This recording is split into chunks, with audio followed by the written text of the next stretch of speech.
يا ساتر يا رب، يا ساتر يا رب، رب استرها معانا يا رب. يا الله. اهلا وسهلا، اقدر اساعدك ازاي؟ ايه؟ انت مين؟ انا الطيار الآلي المخصص للمساعدة اثناء السقوط المحقق. طب استني ايه؟ اعمل حاجة، انا مش عارف اسيطر على الطيارة. ايه ده؟ دي مقطوعة جيم بي لإيريك ساتي. ايوه شغالة ليه؟ المقطوعة كانت عشان تهديك انت، انا جاي اساعدك. الطيارة سقوطها محقق. يا حبيبي انا مش عايز اهدى، انا عايزك تنقذ الطيارة، انقذ الطيارة. للأسف عطل الطيارة جسيم، بس ممكن اعمل لك جلسة علاج نفسي. جلسة ايه يا حبيبي؟ احنا هنقع خلال 10 ثواني. عندك حق. طب نحب نراجع شريط حياتك. شريط ايه بس؟ اتولدت يتيم، حياتي كلها قرف، ما فيهاش حاجة حلوة. حلمي الوحيد كان اني ابقى طيار، ودلوقتي انا السبب في موت كل الناس دي. ليه بتقول ان انت السبب؟ عشان انا فشلت في الامتحان، زورت الشهادة، ودي اول رحلة ليا. ما تلومش نفسك، ما الومش نفسي ازاي يعني؟ انت استغليت كل معطياتك في الحياة احسن استغلال. حاربت ظروف بس ما كنتش قدها. يعني انت شايف اني عملت اللي عليا؟ ايوه، بجد؟ كشخص زبالة وغير مهتم بحياة الاخرين. طب وليه الغلط بس؟ عشان الامر واقع بتستعبط. انت يا اخويا ما لقيتش غير الامر الواقع ده تقوله قبل ما اموت؟ ما عندكش حاجة حلوة تقولها؟ عندي ليك خبر حلو وخبر وحش. الخبر الحلو بسرعة. الحلو ان انت هتعيش، ده كان اختبار. انا غرضي الحقيقي تقييم الطيارين الجدد نفسيا في حالات اليأس. اختبار؟ يا ترى مش هتقع وانا عايش؟ ما ده الخبر الوحش، انت هتعيش بس في السجن عشان انا بلغت عنك. طب والله لو وقع لكم الطيارة. ده زرار التكييف، انت كده ما وقعتش الطيارة، ده وقت من نظري بس. ظاهر ان طيار فاشل فعلا. قلت لي التزوير كام سنة؟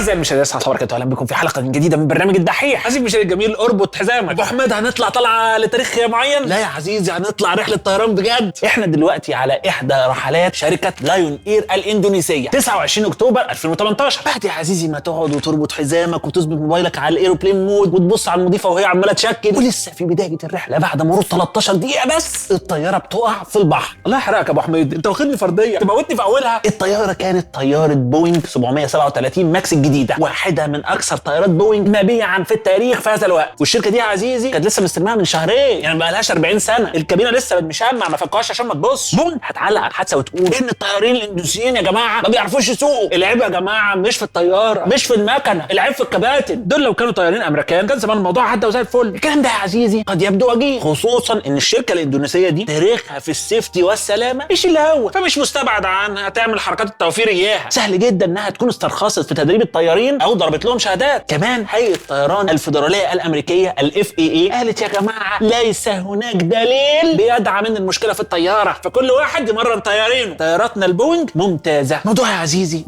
يعدي الشهر 2 3 4 طيارة تانية بتقع، طيارة نفس الموديل هو بس المرة دي تابعة للخطوط الجوية الإثيوبية. حسين المشاهد الجميل، لما اقول لك ان في طيارتين من نفس الموديل يقعوا في خلال 5 شهور بس، ده معناه حاجتين. اولا رقم قياسي في حوادث الطيارات عموما، ثانيا مستحيل يكون العيب في الطيارين. طياره من نفس الموديل تقع مرتين في خلال 5 شهور، ده كتير جدا. خليني اقول لك يا عزيزي الكلام ده غريب لما تعرف ان سنه 2017 يعني تقريبا سنه قبلها هتشهد رقم قياسي في قله حوادث الطيران. تطوير البشر لعمليه الطيران والانتقال عبر الجو خلال عقود وسنين قليله قدر يوصل لمستوى من التقدم والامان عاليين جدا. جت شركه بوينج دبرت كل ده في 5 شهور. غريب يا عزيزي ان بوينج هتطلع تاني مره تقول نفس الكلام، يا جماعه المشكله في الطيارين، علموا الطيارين بتوعكم ازاي يسوقوا. والFAA هتطلع هي كمان تاني تاكد ثقتها في هذه الطياره. يا اخوانا عينوا طيارين بجد، كفايه كباتن اوبر دول. الراجل قبل الهبوط بيطلب تقييم الرحله. امريكا فضلت متمسكه بسرديتها الداعمه لبوينج، لدرجه ان وزيره النقل الامريكيه إيلين تشاو خرجت بعد ساعات من الحادثه في رحله طيران من تكساس الى واشنطن بطياره بوينج 737 ماكس. اهو الطياره شغاله اهو، ما تغلطوش في اولادنا. انا وزيره النقل شخصيا بسافر بيها، دي في سمعتي خد بالك. تخيل وزيره النقل عملت حادثه، وزيره النقل ما عرفتش تنتقل، ده عامله زي وزير التموين لما يموت من الجوع، وزير الماليه يفلس. الست هتطلع تقول طيارتنا يا جماعه سليمه وزي الفل، دربوا الطيارين اللي عندكم، كباتن ان درايف وديدي اللي عندكم دول غيروهم. خليني اقول لك يا عزيزي ان المره دي العالم ما اقتنعش بالكلام ده، العالم كله بيبدا يعلن غضبه على بوينج. بعد الحادثه دي بيوم الصين حظرت طياره، الصين اللي هي كانت اكتر دوله اشترت عدد طيارات من البوينج 737 ماكس، عملت لها بلوك.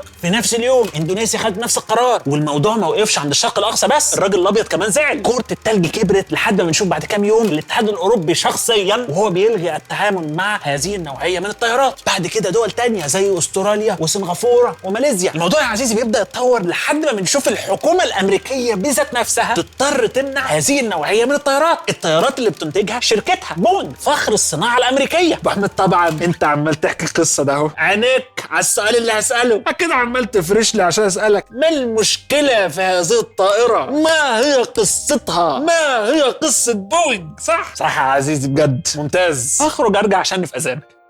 عشان افهمك قصه بوينج 737 ماكس لازم نرجع بالزمن شويه، وتحديدا لسنه 1997. سنه 97 ماكدونالد دوجلاس بتندمج مع شركه بوينج. ماكدونالد دوجلاس شركه متخصصه في صناعه الطيارات، وبالرغم يا عزيزي ان بوينج هي الشركه الاكبر الا ان اللي هيمسك سي او هيبقى واحد اسمه هاري ستونسفر، وهو اساسا السي او بتاع ماكدونالد دوجلاس. لما يحصل الدمج هيبقى ده السي او بتاع بوينج. قرار التعيين ده بيحط كشاف نور على سؤال مهم جدا، وهو نقطه خلافيه مشهوره وقديمه في اداره الشركات الهندسيه. مين يدير الشركات الهندسيه احسن، المهندس الشاطر ولا البيزنس مان الصايع؟ في فريق يقول لك احنا يا جماعه هنجيب مهندسين لان المهندسين شاطرين وفاهمين ويعملوا تكنولوجيا جامده، دول يبقوا المديرين. كده يا عزيزي لو ركزت في الموضوع هتلاقي نفسك خسرت مرتين، خسرت مهندس شاطر بدل الشخص اللي كان موجود في الورشه وبيشتغل وبيعمل احلى شغل، وخسرت برضه مدير شاطر لان انت عينت حد ما عندوش خبره في الاداره، خبره في البيع. ده ببساطه لان مش شرط المهندس الشاطر تكون مهاراته الاداريه قويه. خد بالك يا عزيزي دي نصيحه ليك، الترقيه خدعه. المفروض المهندس الشاطر او البياع الشاطر لما يبقى شاطر ما نخلوش مدير، نديله فلوس اكتر. الشركات عشان توفر بدل ما تديك فلوس زياده عشان انت مهندس شاطر او عشان انت بياع شاطر او عشان انت وات ايفر شاطر، تقول لك لا احنا هنديله جوب تايتل احلى ونجعله يفتخر بنفسه بشكل معنوي، فانت تلاقي نفسك بتقبض نفس المرتب بقالك 20 سنه بس فرحتي بيك تحت اسمك مكتوب المدير الاقليمي لشركه كذا، بتاخد حسد بس ما بتاخدش فلوس. المهم يا عزيزي دي مدرسه في ان المهندس هو يبقى الشخص اللي بيدير الشركه. في مدرسه ثانيه تقول لك هات مدير شاطر وخلاص، حد بيفهم في الاداره مش شرط يكون بيفهم في الهندسه. بس هنا المشكله ازاي الراجل ده هيقدر يقيم شغل المهندسين، هيقدر يقيم شغل المنافسه لما المهندسين بتوعه يختلفوا قدامه؟ مين هيحسم القرار؟ وهنا بتبقى المعضله. بيزنس مان شاطر في ان هو يتكلم مع المستثمرين، وشاطر ان هو يجيب اسعار احسن، وشاطر ان هو يدير بيتعامل مع الاسهم والامور السياسيه واللوجستيه، ولا مهندس كفء عبقري في الابداع في التصميم في الكفاءه في الامان؟ في العادي يا عزيزي الشركات بتحاول انها تميكس، بتتمرجح بين الاتجاهين. جوجل مثلا اسسها 2 مبرمجين معاهم دكتوراه، او يعني كانوا وقتها بيعملوا على الاقل الدكتوراه، لاري بيج وسيرجي برين. لما الموضوع كبر منهم جابوا واحد اسمه إريك شميد، ده راجل متخصص في البيزنس وكان مستشار لحمله اوباما. هوبا الشركه انتعشت. بعدها بشويه يا عزيزي كانوا عايزين يوصلوا لحاجات تانية فقاموا جايبين سيرجي تاني. هوبا الشركه تنتعش وتفوق وتعلي التوقعات فيرجعوا تاني لنموذج الام بي اي والبيزنس مان فيجيبوا حد زي السي او الحالي سوندرا باتشاي. نرجع يا عزيزي لبوينج. بوينج من بدايتها وهي شركه بتحركها الهندسه. بيل بوينج اسس هذه الشركه سنه 1916 ومن البدايه خالص ومكتبه لازق في المصنع، وعلى المكتب بتاعه مكتوب لا سلطه سوى للحقائق التي نصل اليها بالملاحظه الدقيقه. يعني انا هنا مش بحاول اعمل حلول دبلوماسيه او عايز كلامي هو اللي يمشي، لا احنا عايزين الفيزياء هي اللي تتكلم، الهندسه هي اللي تتكلم، دراساتنا وملاحظاتنا هي اللي تقول اوامر. ومن كتر اهتمامه بعنصرين السلامه والكفاءه في مره لاحظ عيب في حته كده في طرف جناح الطياره. خد بالك يا عزيزي الجناح وقتها كان بيتعمل بخشب. يا نهار اسود يا ابو حميد، هو ده اللي كان مهتم بالسلامه؟ انا عايزك يا عزيزي تتخيل المبدا ده ناجح ومكمل لحد النهارده. الطياره جناحها بيتعمل بخشب، انت متخيل مكان دمياط على الخريطه هيبقى فين؟ تخيل يا عزيزي ورشه ابلكاش، ورشه قويمه، ورشه بوينج. المهم بيل بوينج هيتعصب جدا من المشكله اللي في الجناح عنده، هيقوم خالع الجناح وراميه على الارض ويفضل يتنطط عليه لحد ما يكسره. هيكسر الجناح ويقول احنا ليه في الورشه احسن ما نطلع شغل عامل كده؟ ايه الجناح ده مصطفى شلبي برقبته. الراجل ده كان عنده اهتمام جبار بمعايير السلامه. بالرغم يا عزيزي لو تأملت الموضوع كان مجرد ورشه، ما كانش لسه بقى مصنع، بس ثقافه الدقه ومراقبه الجوده للتفاصيل الصغيره دي هتكون هي هويه بوينج المميزه لسنين طويله. في بوينج المهندسين والعمال صوتهم مسموع، المديرين اغلبهم معاهم براءات اختراع، والسي او لازم السي في بتاعه نضيف جدا، تاريخه بيتضمن على الاقل مشاركته في تصميم واحده من اهم طيارات بوينج. النظام ده، الاستراكشر ده، التيم ده بيخلق مسيره عظيمه لهذه الشركه، مسيره هتقدم معجزات هندسيه زي مثلا ال 747. بيفضل يا عزيزي الموضوع ماشي كده بهذا الشكل لحد ما يحصل الاندماج اللي حكيت لك عنه، اللي بيحصل في سنه 97، الاندماج اللي بيحصل مع ماكدونالد دوجلاس، واللي هتخش عليه ثقافه جديده جدا، ثقافه جاك ويلش.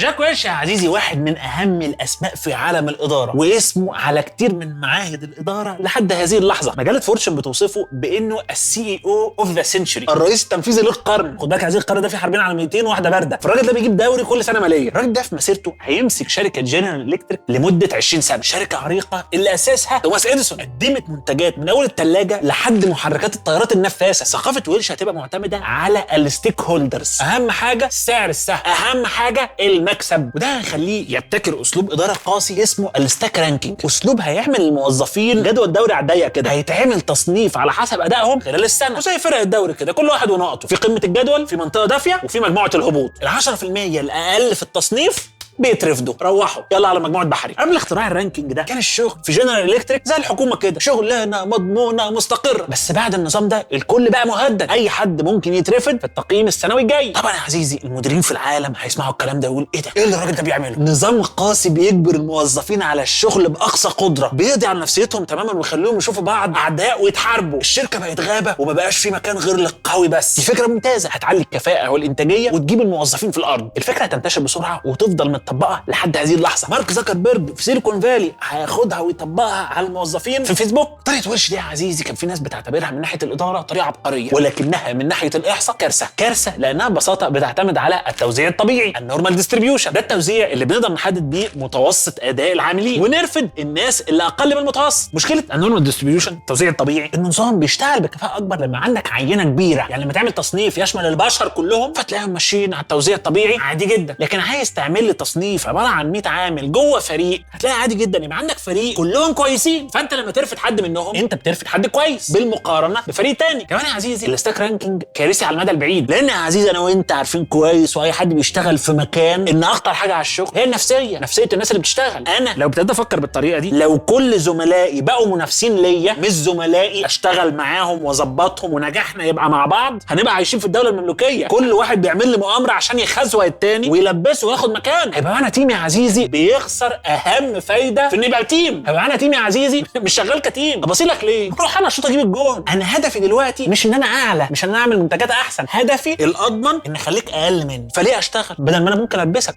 وابقى فوقك؟ طالما اللي تحت اقل مني انا مش محتاج اعمل زياده. احمد خليني احاكمك، لو هي كارثيه بهذا الشكل ليه هي منتشره؟ اكيد ناجحه. ده مارك زكربيرج نفسه الراجل اللي احنا بيعرفنا الابديتس بتاعت العالم عاملها ومطبقها وشغال بيها، وبصراحه الفيسبوك ممتاز. طبعا يا عزيزي اي نقد احيانا بينفع واحيانا ما بينفعش، وبيبقى الامور دايما اعقد من اللي انا بقوله، في الاخر التوفيق بتاع ربنا وانت عارف. بس يا عزيزي تاني وانا بنقل لك على لسان الناس ان هذه الطريقه فيها مشاكل، ويمكن يكون اول مكان حصلت فيها هذه المشاكل هي جنرال الكتريك نفسها اللي كان ماسكها مستر جاك ويلش. ويلش بدا يطبق افكار عن طريق ان هو يقفل مصانع كتير للشركه وينقل التصنيع اما لمصانع خارج البلد او لمصانع اوت سورس، يعني يدي الشغلانه من بابها لمصنع تاني، بعد كده ياخد من المصنع ده المنتج يحط عليها علامه جنرال الكتريك وقرر الله بالسر عليه. الطريقه دي سمحت له ان هو يرفد الاف العمال ويوفر فلوس كتير جدا، وبالتالي قيمه الاسهم هتعلى اكتر واكتر واكتر. القرش من بعدها بدا يجري في ايد جنرال الكتريك، بقى عندهم فائض يخليهم يستثمروا في اي حاجه تخطر على بالك، لدرجه يا عزيزي ان شركه جنرال الكتريك وهي شركه هندسيه راحت اشترت NBC، بالرغم ان NBC ده في الميديا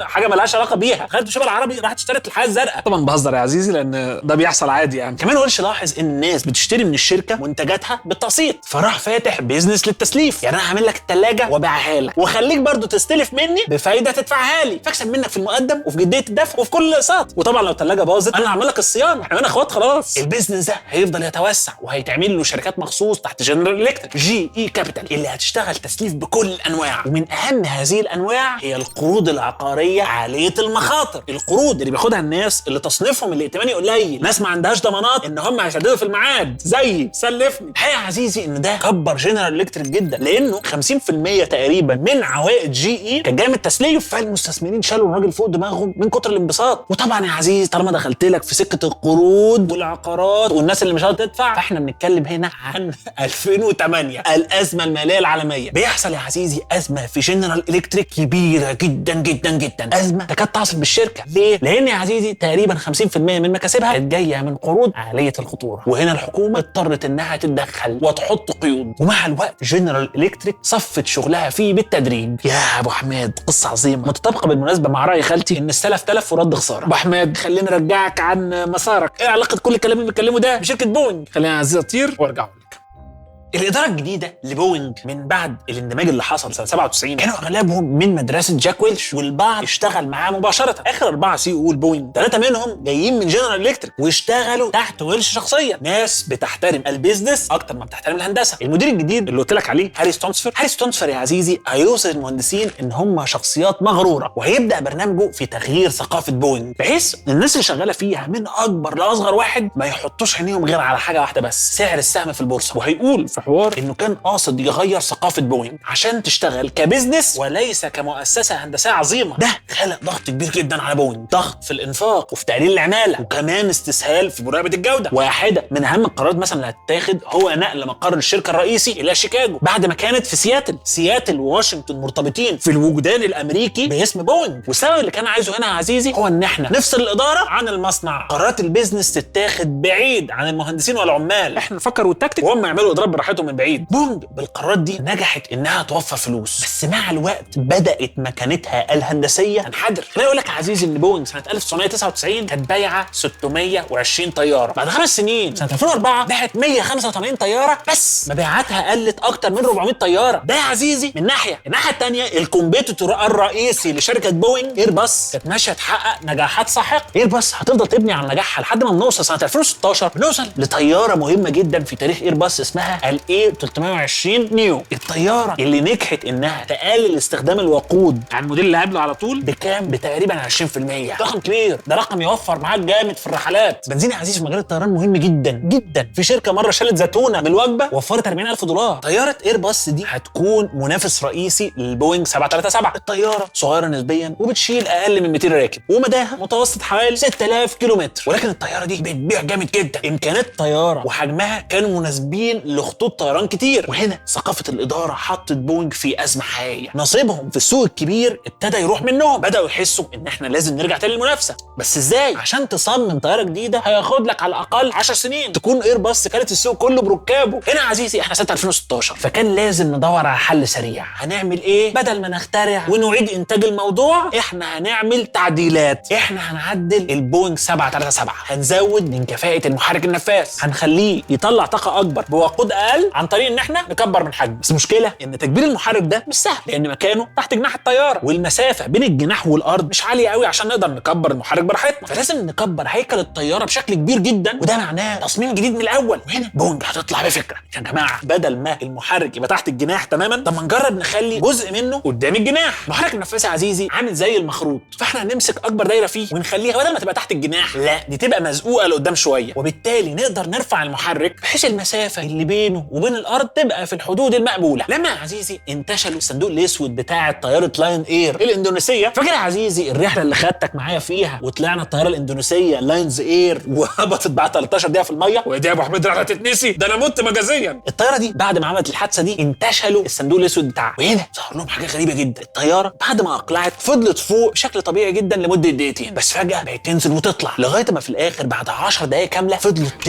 تنزل للاخر من غير ما تقف، نازله بسرعه كبيره في قلب البحر. نمط بيانات غريب جدا زي ما انت شايف قدامك كده. بوينج فسرت النمط ده ان ده كان تشغيل غير سليم لنظام اسمه الMCAS. طب ايه يا ست بوينج نظام الMCAS ده؟ ما حد سمع عنه ولا يعرف. الناس راحت فتحت مانوال الطياره ولقت الMCAS ده بصعوبه في اخر الكتاب في شرح الهوامش كده، الجزء بتاع الاختصارات. قبل يا عزيزي ما اقول لك مهمه هذا النظام الخبيث المستخبي، خلينا اشرح لك حاجه ثانيه. في اي طياره في احتمال ان اي زياده في الدفع من المحرك او هبوب رياح مثلا في الاتجاه المعاكس للطياره ان انف الطياره ايه؟ يترفع شويه صغيرين، ما في هوا جاي زي ما شرحت لك في حلقه البجعه السوداء. الزياده بتاعت انف الطياره دي بتاثر على حاجه اسمها الانجل اوف اتاك، الزاويه اللي بين جناح الطياره واتجاه انزلاق الهواء على الاجنحه دي، وده هيحط قيود في تصميم الطيارات عموما. ايه القيود دي؟ ان اي زياده في قوه دفع المحرك ما ينفعش تخلي انف الطياره مرفوع اكتر من نسبه محدده. لو ارتفعت اكتر من كده انا مش مسؤول على اللي هيحصل. الطياره تتنك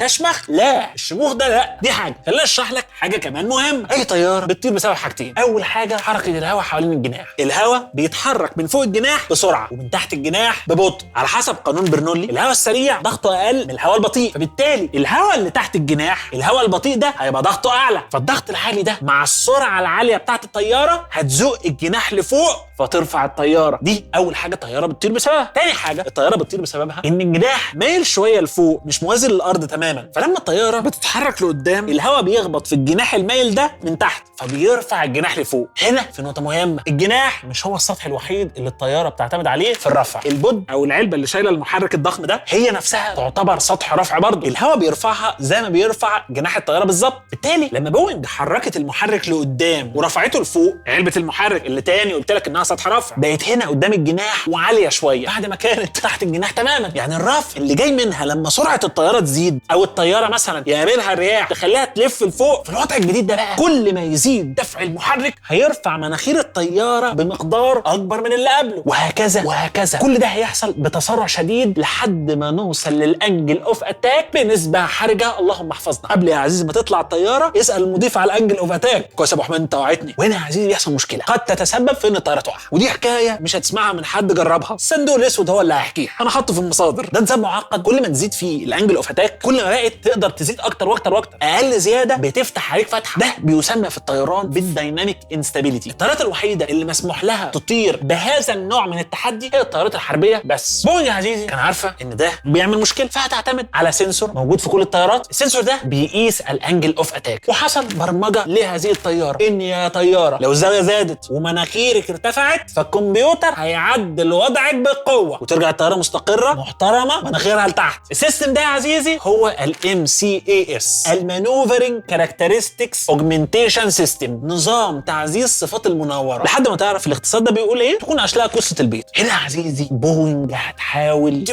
ايه يا ابو حميد بتطلع على الموضوع. طياره فيها محرك وجناحات وعجل بيطلع ومضيفه وامشي بس، هنتصل كده على الموضوع ونقول في نص الكلام ويلا. ما حدش هيتكلم عن النظام الجديد ده بره الشركه. بوينج هتقول لهم احنا مش عايزين الطياره تتصنف على انها آلة جديده. ليه؟ عشان هيئه الطيران الفيدراليه لما تيجي تشوف ان ايه ده في طياره جديده، فين فحوصات السلامه، فين الشغل بقى الاكتف الجديد اللي محتاجين نعمله عشان دي طياره جديده. لو طياره جديده هنحتاج نشمر بقى وورقه وقلم يا ابني ولا شوكلي دي ولا لعل دي من اول ابن فرناس وهننزل. بوينج كمان قالت ان احنا لو قلنا ان الطياره دي محتاجه تدريب مخصوص للطيارين فده هيبقى مكلف الزباين بتوعنا اللي هم مين؟ شركات الطيران. انت بايع لي سلعه وبتبيع معاها كورس، لا انا اروح الايرباص اشتريها واوفر 20%، اوفر لي سهم لفوق اقلاع سهم لتحت هبوط. بالتالي بوينج هتبقى شايفه ان احنا لازم نقدم الطياره دي بعد التعديلات باعتبارها نفس الطياره 737. فبالتالي على حسب المصادر السيستم ده لن يذكر. تسالني تقول لي الاختصار بتاعه ده اتحط ليه في مانيوال الطياره، فغالبا دي كانت مجرد غلطه لان بوينج على حد معرفتنا ما كانتش عايزه حد يعرفه. اللي حصل انها بعد الحادثه اضطرت تتكلم عنه وقالت احنا بنحقق في الموضوع بس احتياط يا جماعه، الطيارين لازم يتعلموا ازاي يقفلوا السيستم ده، لو تسبب في اي مشكله يتعلموا يقفلوه. لو بالك يعني دي حوادث في اندونيسيا في عالم ثالث، طيارين عالم ثالث، بس لما بتحصل حادثه ثانيه بعد 5 شهور بوينج هتطلع تقول احنا يا جماعه علمنا الطيارين الاثيوبيين ازاي يقفلوا السيستم وبرده الطياره وقعت، اذا المشكله مش في السيستم بتاعنا. بعد كام يوم الناس تفتح الصندوق الاسود وهنا كل الكوارث والمصايب تظهر للنور. تسجيلات الطيارين بتبين ان الطيارين عملوا اللي بوينج قالت عليه بالظبط. ال 737 من الطيارات اللي بتتوصف بانها فلاي باي واير، اي حاجه الطيار بيعملها بتبعت اشاره كهربائيه، اشاره بتوصل لمحركات كهرباء بتتحكم في الرفارف اللي موجوده عند الجناح والمثبت الافقي وكمان في الدفه. دي الاجزاء اللي بحركتها بتقدر تتحكم في اتجاه وميل الطياره. بوينج حلها ان لما الMCAS يتجنن ويخرف الطيار يقطع الكهرباء عن المثبت الافقي الهوريزونتال ستابلايزر. المثبت ده زي ما انت شايف كده هو المسؤول عن ان الطياره سواء تميل لتحت او لفوق. المشكله هنا ان الMCAS ثبت الفلاب بتاع المثبت الافقي على وضع النزول، فلما الطيار يا حبيبي فصل عنه الكهرباء بقى الطيار نفسه مش عارف يعدله، فبالتالي الطيار اضطر ان هو يرجع الكهرباء على امل ان هو يظبط. فهنا راح السيستم عكس الطيار وقعد غصب عنه ينزل بالطياره لحد ما حصل اصطدام في الارض. يبدو يا عزيزي ان التوقيع اللي كانت بتعمله بوينج مش شغال، لان الطيار نفذ الفكره وبرضه الطياره وقعت. لازم نيجي بحل جذري. بعد ما كل الدول منعت هذه الطياره بعد حادثتين راح فيهم 350 انسان، الكونجرس فتح تحقيق كبير واجبر بوينج انها تطلع ملفاتها تعاليلي، وبدات الفضايح تظهر واحده ورا الثانيه لرؤيه مقطع التسريب بالكامل انقر للاعلى. الفضايح بدات تظهر، اولهم محضر اجتماعات في بوينج بيبين اتفاقهم على عدم ذكر الMCAS بره الشركه. هنقول يا جماعه احنا عملنا تحسين على نظام اسم السبيد تريم اللي هو نظام قديم الطيارين عارفينه كويس، ده اللي هنقوله بره الشركه. جوه الشركه عادي، بره الشركه لا. كمان المراسلات وضحت ان هم هيخدعوا الهيئات الرقابيه حوالين العالم كله عشان يقبلوا الطياره دي من غير مراجعات كتير ولا حتى يطلبوا تدريب للطيارين. وكانوا بيشبهوا الموقف ده على حسب تعبيرهم بالجداي، الجداي اللي موجود في ستار وورز اللي كان بيقدر يغير افكار اللي قدامه بحال نفسيه، جداي مايند تريكنج ريجوليتورز. ثاني فضيحه هو ان نظام الMCAS ده نفسه اتعدل مرتين. في الاول بوينج قالوا ان احنا مش محتاجين نستخدم السيستم ده غير في السرعات العاليه، بس في مراحل الاختبار الاخيره حصل ان بوينج اكتشفت ان الطيارات غير متزنه، فبالتالي لازم نشغل السيستم ده على السرعات البطيئه والعاليه، كمان تشغله بقوه اكبر، يعني تخليه يقدر ينزل الطياره لتحت عشان تقلل بالانجل اوف اتاك بسرعه اكبر. مشكله التعديل ده ما راحش الFAA الهيئه اللي مسؤوله عن الترخيص. الهيئه دي راح لها ورق تاني عشان بوينج تاخد ترخيص الطياره، بعتوا لهم معلومات قديمه للتصميم الاولاني كان فيه الMCAS ده سيستم كيوت وغلبان لا يتمتع بهذه السلطه والسطوه اللي اداها له. ثالث فضيحه يا عزيزي كانت في راي بوينج نفسها في هذا السيستم، الورقه اللي بوينج نفسها بتقيم خطوره هذا النظام. واحد من المهندسين كان بيقيم الموضوع وقال ان لو في طيار عارف الMCAS والسيستم ده غلط في الرحله فلازم الطيار ياخد باله من اللي بيحصل ويستجيب له في اقل من 10 ثواني. بس طياره فيها حوالي 200 بني ادم لو ما اتصرفتش في 10 ثواني مع السلامه. ده يا عزيزي كاتاستروفيك، كارثه، كارثي. خد بالك يا عزيزي ده للطيار اللي عارف السيستم، اللي عارف السيستم في 10 ثواني يتصرف فيهم ان شاء الله ينجو، ما بالك بقى اللي ما يعرفش. بعد كده الموقف كاتاستروفيك. كاتاستروفيك ده مش مصطلح بستخدمه عشان ابالغ، لا ده تصنيف كاتاستروفيك ده له تبعات. طبقا لقواعد الFAA انت عندك 3 سيناريوهات. اول حاجه الفشل الميجور، ده بيخلي الطيار يرتبك بس ما بتحصلش مشاكل كبيره. سيناريو تاني هو الهازاردس، معناها ان ممكن ناس تموت بس الطياره مش هتروح، اسفرت الحادثه عن قتلى واصابات. اما بقى الكاتاستروفيك فده الطياره كلها بتضيع، توتال لوس، السمكري مش هيلاقي مسمار يغيره. القاعده كالاتي: اي حاجه بتعمل فشل اعلى من الميجور ممنوع منعا باتا ان هذه الحاجه تعتمد على جزء واحد، لو باظ نضيع. ما ينفعش تعتمد وانت في الجو على سنجل بوينت اوف فيلير. هنعدي الميجور ما ينفعش يبقى فيه غلطه واحده لو حصلت تبقى كارثه، لازم تعتمد على اكتر من جزء. يعني مثلا اعتماد الMCAS على سنسور واحد مستحيل يعدي لو قلنا ان ده بيسبب فشل كاتاستروفيك، ده حاجه واحده لو حصل فيها مشكله الطياره تضيع. الهيئه دي ما بتسمحش بيه. طبعا يا عزيزي الورقه اللي بتوصف كل ده ما راحتش الFAA زي ما قلت لك. مشكله ان سنسور الطيارات مش ثقه، سهل تقدم قراءات غلط لاقل متغير، زي مثلا اختلالات الضغط. في العادي بيبقى فيه 2 سنسورز للانجل اوف اتاك عشان لو حد فيهم غلط الطيار يبقى عنده مجال يغير من الموقف. ولو القراءات تعارضت مع بعض في وضع الطيار الآلي الكمبيوتر بيقول للطيار بص يا عم الطيار في تعارض، اتصرف انت، انا رحت ولا جيت مجرد طيار آلي، اتفضل انت بقى طيار حقيقي البس منك للصندوق الاسود. في السيستم الجديد اللي بكلمك عنه الكمبيوتر هو اللي بياخد الفيدباك ومن سنسور واحد.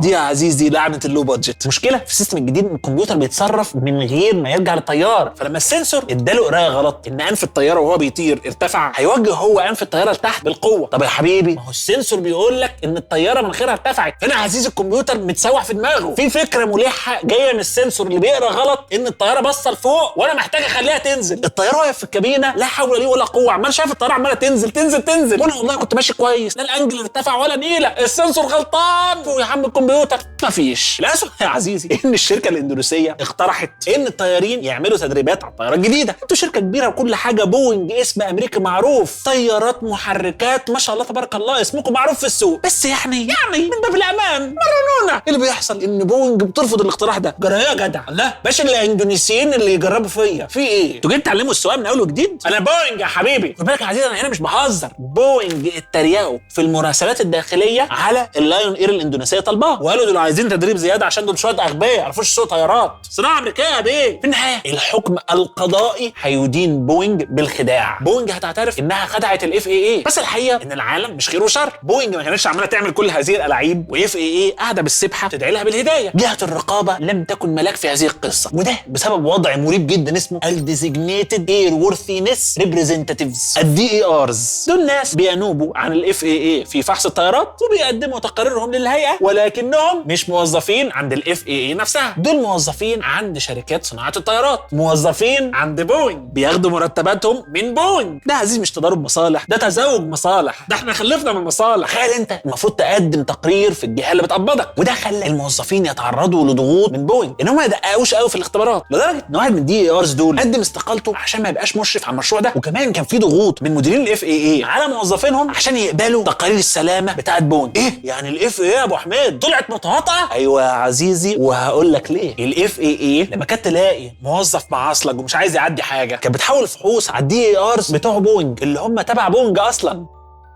بعد اول حادثه طيران هيئه الاف اي اي اتحركت، عملت تحليل مخاطر للموديل 737 ماكس، استخدموا فيه اسلوب منهجي اسمه التي اي ار اي ام، وهيبان في تقريره ان الاف اي اي كان تحليلها ان لو الطياره ما اتصلحتش هيحصل منها حادثه كل سنتين. الرقم ده يا عزيزي اسمع دي بيخلي الطياره البوينج دي 737 ماكس اخطر طياره ركاب نفاثه في العالم، ده بلغه الارقام. صحيح التقرير ما طلعش بشكل علني ولكنه وصل لبوينج. بوينج رد بسيط كده، قال لك هنعمل تعديل في السوفت وير هنظبطه، انت ما لكش دعوه، محدش هيقدر يتوقع الحادثه الجايه، يعني دي حاجات قدريه، دي بتاعت ربنا دي. بصراحه احنا مش شايفين اي داعي ان احنا نوقف الطياره، وان شاء الله على بال ما السنتين يجوا وتحصل الحادثه الثانيه نبقى نفكر بقى نتصرف. اللي فيها لهم ما دام انتوا شايفين كده يبقى خلاص ادي الله ودي حكمته، دي قدريات. فضلوا يا عزيزي يهودوا في بعض، واحد بيرمي الطعميه بره الطاسه والثاني بيقول له طبعا التعديل اللي بوينج وعد بيه ما جاش في ميعاده، وحصل الطياره الثانيه بدل ما تستنى لها سنه او سنتين كده شهور ودب. مش محتاج اقول لك هنا ان لو كانت الاف اي اي حازمه اكتر مع بوينج كانوا انقذوا على الاقل حياه 157 شخص. الطياره يا عزيزي بتتمنع لمده سنه ونص لحد ما بوينج بتحل المشاكل وبتدرب طيارينها. في النهايه المحكمه قبلت اعتراف بوينج بالذنب، وكانت عقوبتها انها هتدفع تعويضات بقيمه 2.5 مليار دولار في مقابل عدم توجيه اي اتهام جنائي لها. ده مع الاحتفاظ بحق الحكومه الامريكيه في توجيه الاتهام لو بوينج ما ظبطتش انظمه الامان والسلامه بتوعها. بس يا ابو حميد ده رقم كبير قوي، 2.5 مليار دولار، ده رقم كبير جدا. الله اكبر يا ابو حميد، الحمد لله الحق انتصر،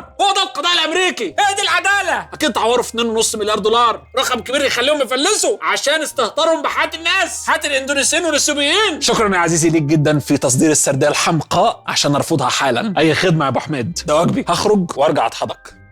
بوينج يا عزيزي على الاقل في وقت تصوير هذه الحلقه حجمها فوق ال 240 مليار دولار، كان العقوبه اللي اتطبقت عليها تبس تقريبا 1% من قيمتها، بس الرقم كبير. بس الاسوأ ان مشاكل بوينج كانت لسه ما خلصتش. في يناير 24 طياره 737 ماكس اللي كانت بتمتلكها شركه طيران الاسكا خلال اقلاع الطياره وهي لسه ماشيه في الاول في حته من جسم الطياره طارت من مكانها، باب من الطياره راح، الطياره بقت كابورليه. هو طبعا ليس باب 100%، هو ما يسمى بالدور بلاج، ده جزء بيستخدم عشان يسد مكان باب محتمل. ده بيستخدم امتى؟ لما شركه الطيران تقرر انها مش محتاج كل الابواب دي في الطياره، فبنسد مكان الباب بالدور بلاج. فلما الباب ده وقع الطياره بقت على الهواء. تخيل عايز تبقى في الطياره مش يخش لك سرسوب هواء، لا تلاقي طبقتين من الغلاف الجوي قاعدين جنبك. رايحين فين؟ رايحين لبنان. لحسن الحظ طبعا ان الكلام ده حصل والطياره لسه بتطلع، احنا على ارتفاع قليل والضغط لسه ما قلش، والناس كلها الحمد لله بتسمع الكلام ولابسه احزمتها، والعيال اللي بتشرب لي ايكوس في الحمام ما كانتش لسه لحقت تقوم، فالحمد لله ما حدش طار من مكانه. الموضوع عدى كانه ديسكفري، تلفريك، لعبه ملاهي عادي. الطيار لف ونزل بالطياره، رجع في مطار الاقلاع والحمد لله ربك ستر. هنا الطياره وصلت سليمه، بوينج ما وصلتش سليمه. بتبدا التحقيقات من تاني وتظهر سلسله جديده من كوارث وفضايح بوينج. مراقبه السلامه والجوده بتنقسم الى قسمين. اول حاجه هي الكواليتي كنترول، ازاي تتاكد من الشيء اللي انت بتصنعه، سلامه الشيء كده تضغط عليه تتاكد ان هو مش هيتكسر ابدا. تاني قسم هو الكواليتي اشورنس، تتاكد اصلا ان الاختبارات دي اتعملت. الهيئه القوميه لسلامه النقل NTSB لما بدات تحقيقاتها لقيت ان الدور بلاج اللي طار كان ناقص 4 مسامير تثبيت. سالوا بوينج مين ابن الحلال اللي راجع على المسامير دي؟ بوينج قالت لهم ايه ده والله انا ما اعرفش حاجه، احنا مش لاقيين الورق اصلا. حبيبي دي طياره المفروض كل خطوه في تصنيعها بتتسجل وبيتكتب قدامها مين عملها ومين راجعها عشان نعرف نحاسبه. موضوع نسيت الكشكول ده في حصه العربي مش في طياره. فاللي انت بتقوله ده اسوأ ان انت تقول ان في ورق بس ما حدش راجع عليه، كده انت الكواليتي اشورنس عندك في 60 داهيه. وهنا بتظهر كوارث مدرسه جاك ويلش في الاداره، وتحديدا مشكله الاوت سورسنج يا عزيزي. مديرين بوينج عملوا شغل الاوت سورسنج بتاع استاذ استاذهم جاك ويلش. هنا بوينج عملت زي ما جنرال الكتريك كانت بتعمل، رمت تصنيع حاجات كتيره على جهات تانية بره، كلها بقت شغاله بالمقاوله. كل ده بيحصل ضمن ما يسمى الفاينانشال انجينيرنج. دي عمليه كده احنا بنبقى بمصطلح رجال الاعمال اسيت لايت.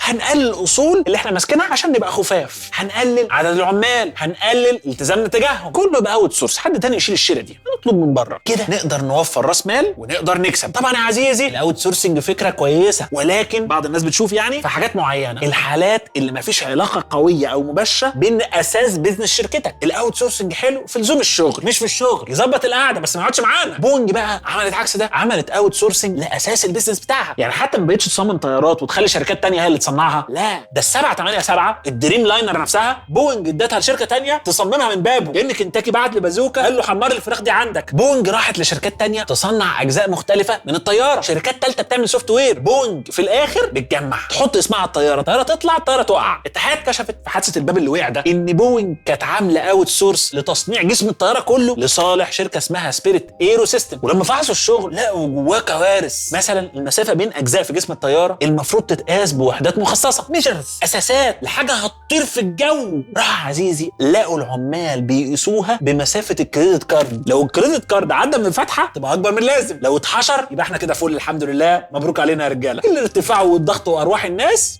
اهم حاجه الكارنيه يفوت. مش دي المصيبه الوحيده، دول راحوا لقوا ان في اجزاء من جسم الطياره ما بتتشحمش بالمواد المطلوبه، كانت بتتشحم بسائل غسيل اطباق. تخيل يا عزيزي بيعملوا الطياره معامله المواعين، بيقضوا على الدهون. المشكله يا عزيزي ان كان في حاجات بتتعمل بالشكل ده في تسلا، لو تفتكر بحلقه تسلا كانت عادي بتعدي، فانت سبحان الله هنا تظبط هنا تخيش. كان نفسي العالم يبقى عنده قواعد سهله عشان اعمل حلقات واحس ان انا ضميري مستريح وانا بتريق، بس بتلاقي كل حاجه لها تعقيد وليها ابعاد. حتى عزيزي الكوارث اللي بحكي لك عنها فهي كوارث مهازل، بس برضه تلاقي فيها شيء من المنطق. اصل دول ازاي هيصنعوا طياره ارخص من بوينج؟ بوينج طول التاريخ شغلتها وتخصصها هي عمل طيارات في تاني اعظم اقتصاد في العالم، اكبر قوه عسكريه في العالم. فانت عشان تبقى اسرع من الصايع وتوفر له لازم تاخد شورت كاتس وسكك اقصر. خليني اقول لك ان الكوارث دي ما كانتش مفاجاه بالنسبه لمهندسين بوينج. واحد منهم سنه 2001 قدم ورقه بحثيه بتقول ان مستوى الجوده والامان لاي طياره هو اقل مستوى جوده وامان عند شركات الاوت سورسنج. يعني لو شركه بتصنع الجزء الفلاني وشركه بتصنع الجزء العلاني يبقى مستوى الامان في الطياره كلها هو اقل مستوى امان عند اي شركه من دول. مش ده كويس فهيرفع من المستوى، لا لا لا لا لا لا لا لا، اقل مستوى امان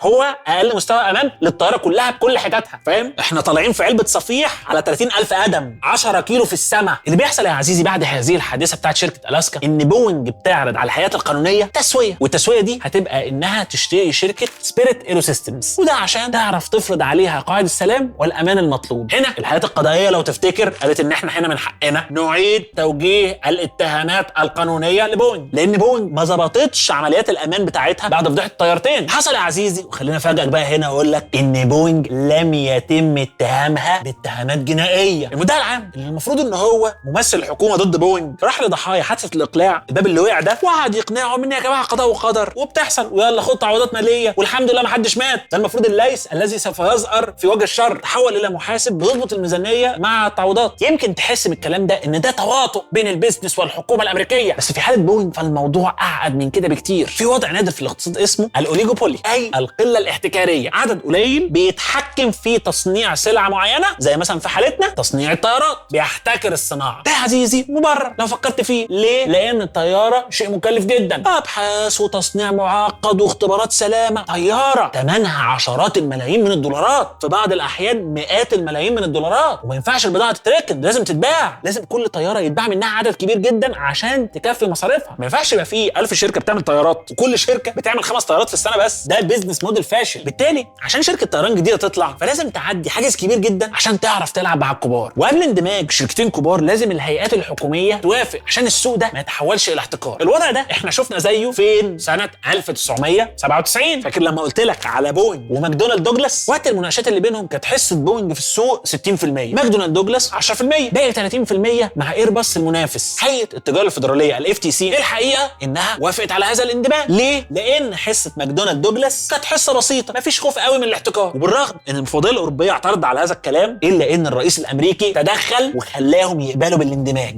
يا عزيزي ان بيزنس الطيران بيزنس هو والحكومه كده، دي صناعات امن قومي، وبالاخص لو انت دوله عسكريه كبيره زي امريكا اللي عندها بوينج وفرنسا اللي عندها ايرباص. بوينج وايرباص كل واحده فيهم كانت بتاخد دعم مادي من حكوماتها. الشركات دي نوعا نوعا ما هيبقوا بيمثلوا اوروبا وامريكا، هم نقطه المفاوضات بين الاثنين، صراع كل واحد فيهم بيطلب من الثاني بتقول يا جماعه تدعموا شركاتكم، سيبوا شركاتكم للمنافسه الحره والشريفه. عشان كده رفض الاوروبيين للصفقه دي ما كانش خلاف اقتصادي، لا انت كده بتكبر من حجم بوينج وبالتالي هتبقى احسن، وبالتالي هتاخد من الماركت شير بتاعنا بتاع شركتنا ايرباص الاوروبيه. انت كده يا معلم بتلعب سياسه من السوق. هنا يا عزيزي بتجد المشكله اللي حصل يا عزيزي ان امريكا بدات تدفع ضريبه قرار الدمج ده اللي حصل سنه 97. الحقيقه يا عزيزي ان لما امريكا كانت فاكره ان بوينج مع دونالد ماكدوجلاس ممكن يتحدوا فيبقوا شركه اقوى وبالتالي صناعه الطيران الامريكيه تبقى احسن، ده كان نوعا ما مضر ليهم لان هم كده حطوا بيضهم كله في سله واحده. بعد ما كان عندك شركتين او ثلاثه بقى عندك شركه واحده. يمكن كانت ماكدونالد دوجلاس كملت في السوق وكبرت. هنا في اللحظه دي الحكومه الامريكيه لقت نفسها في موقف صعب جدا. لو هي ادانت بوينج جنائيا فهي هتدين شركه الطيران الوحيده الكبيره اللي حيلتها. تبعات الادانه دي صعبه جدا على الحكومه الامريكيه. هيئات كتير مش هتقدر تشتري تاني من بوينج طبقا للقانون لانها بقت شركه ذات سوابق، شركه عندها تاريخ جنائي. هيئات زي الجيش الامريكي مثلا اللي بوينج بتصنع له كميات كبيره من السلاح، الهليكوبتر الاباتشي والشينوك ومقاتلات الاف 18 وقاذفات البي 52. بوينج كمان بتصنع صواريخ حربيه وصواريخ فضاء لناسا. بيزنس بوينج العسكري حجمه سنويا 23 مليار دولار. كل ده مهدد لو حصل ادانه جنائيه. كل الهيئات دي ما عندهاش بديل خالص لان ببساطه ما فيش شركه طيران بديله. المشكله يا عزيزي ان ادانه بوينج لم تكن ادانه امريكيه بس، كانت ادانه عالميه. ابو حماد انا عندي قراءه للموضوع ده، عندي قراءه بتقول ان ده من حظ الجماعه بتوع ايرباص. ده سلكان مستعمر اوروبي قديم وليس من صميم عمل الامبرياليين المحدثين. فرحنا يا ابو حماد وقول لي ان ايرباص زمانها بتزغرط دلوقتي. المشكله هنا يا عزيزي ان ايرباص لو اتطلب منها مش هتقدر. اوريدي في باك لوج، اوريدي في ناس طالبه ولسه ما وصلتهاش طياراتها من ايرباص. لو العالم كله راح يشتري من ايرباص مش هتبيع لهم، ما عندهاش قدره تصنع بالكميات دي دلوقتي. عشان كده لما سهم بوينج وقع بعد الحوادث اللي حكيت لك عنها مستثمرين كتير اشتروا السهم وهم مطمنين ان السهم مش هيقع اكتر من كده لان بوينج على حسب تعبيرهم تو بيج تو فيل. كده الحكومه الامريكيه هتتدخل وتنقذها مهما حصل عشان ما فيش حد هيقدر يتحمل تبعات سقوطها. ببساطه يا عزيزي لان تقريبا ما فيش غير شركتين في العالم هم اللي بينتجوا اكتر من حاجه و90% من طيارات العالم. فانت هيحصل عندك كارثه مش بس على مستوى امريكا، على مستوى العالم.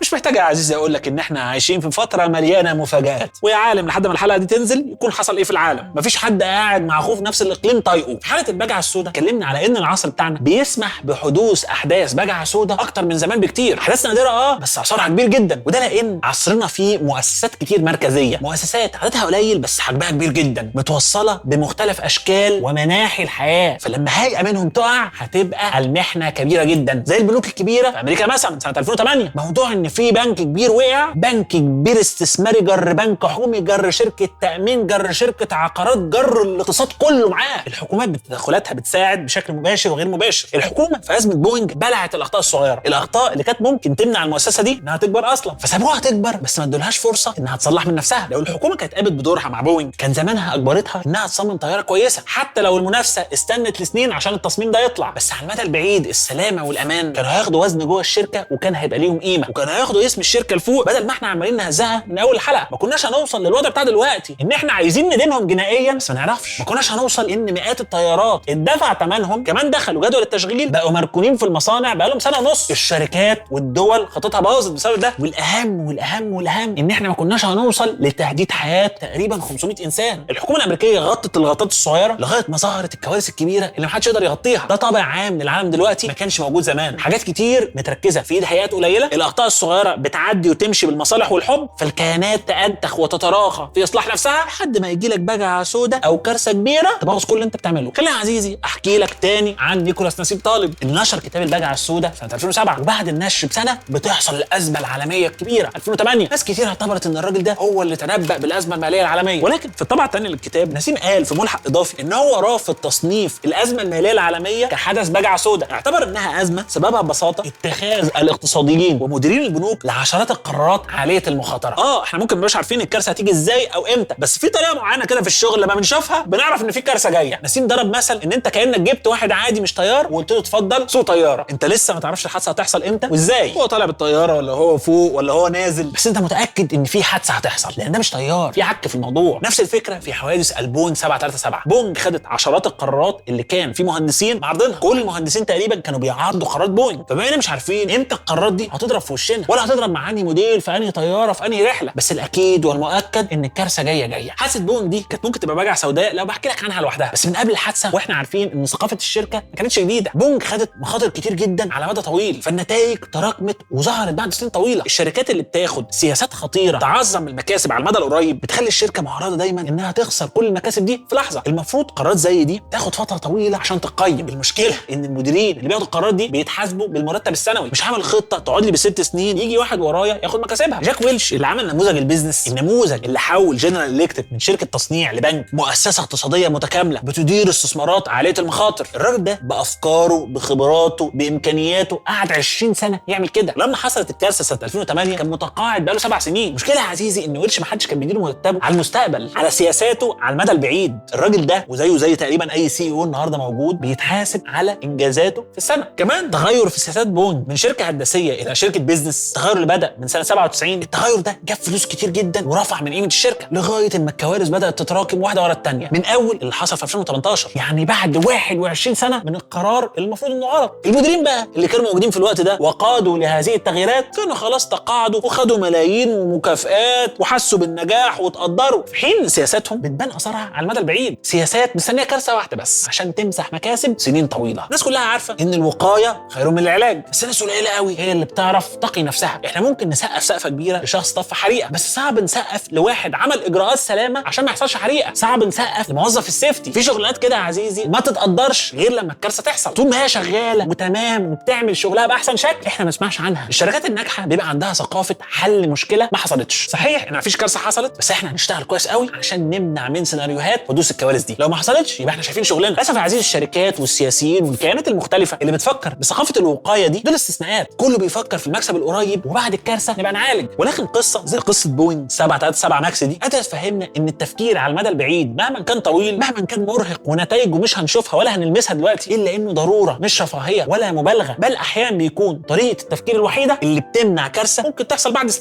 سنين من تقاعد اصحابها ومرتكبيها الحقيقي. عشان يجي بقى يحاسب على الكوارث دي اشخاص يمكن ما لهمش اي ذنب. بس كده يا عزيزي فك الحزام يلا عشان نشوف الحلقات اللي فاتت، نشوف الحلقات الجايه، نبص على المصادر واحنا على اليوتيوب نشترك على القناه. عارف يا عزيزي الطيار لما بيزعق في مراته بترد عليه تقول له ايه؟ ما تهبط بقى.